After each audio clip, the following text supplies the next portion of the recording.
Get ready with me for gym. ഒട്ടുമിക്ക എല്ലാവരും എന്നോട് ചോദിക്കുന്നുണ്ട് എന്തിനാ ഇപ്പോൾ ജിമ്മിൽ പോകുന്നത്. ഞാൻ ജിമ്മിൽ പോകുന്നത് വെയിറ്റ് ലോസിന് വേണ്ടിയിട്ടല്ല. എൻ്റെ സ്റ്റാമിന, എൻ്റെ സ്റ്റെബിലിറ്റി ഇതൊക്കെ ഒന്ന് ബൂസ്റ്റ് ചെയ്യാൻ വേണ്ടിയിട്ടും കാലറി കുറച്ചൊക്കെ ബേൺ ചെയ്ത് കളയാൻ വേണ്ടിയിട്ടുമാണ്.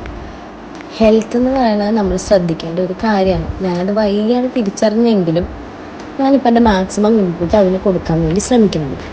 ബൈ ദ വേ, ഞാൻ ജിമ്മിലേക്ക് പോകാൻ വേണ്ടി റെഡി ആവുന്നതാണ് നിങ്ങളിപ്പോൾ കണ്ടുകൊണ്ടിരിക്കുന്നത്. അപ്പോൾ ഞാൻ പറഞ്ഞു വന്ന എൻ്റെ സാരാംശം, ഞാനിപ്പോൾ മസിൽ ബിൽഡിങ് അല്ലെങ്കിൽ ബോഡി ബിൽഡിങ്, മസിൽ ഐസൊലേഷൻ അങ്ങനത്തെ പരിപാടികൾക്കൊന്നും ഇപ്പോൾ ഇമ്പോർട്ടൻസ് കൊടുക്കാനില്ല. ചുമ്മാ കുറച്ച് ഫ്ലോർ വർക്കൗട്ട്സ്, കാർഡിയോ, അങ്ങനെ കുറച്ച് പരിപാടി. എനിക്ക് ഏറ്റവും കൂടുതൽ ഹാപ്പിനെസ്സും റിലാക്സേഷനൊക്കെ തരുന്ന പരിപാടികളിൽ ഒരെണ്ണമാണ് എന്നെ തന്നെ ഫിലിം ചെയ്യുക അല്ലെങ്കിൽ എൻ്റെ കൂടെ ഉള്ളവർ ഫിലിം ചെയ്യുക എന്നുള്ളത്. അതുകൊണ്ട് ഇനിയും ഇത്തരത്തിലുള്ള വീഡിയോകൾ നിങ്ങൾ പ്രതീക്ഷിക്കേണ്ടതാണ്. കൂട്ടത്തിൽ ഒരു കാര്യം കൂടെ ഞാൻ പറയട്ടെ. ക്രിറ്റിസിസം ഇതെന്ന് പറയുന്നത് ഒരു വളരെ വലിയൊരു പോയിൻ്റാണ്.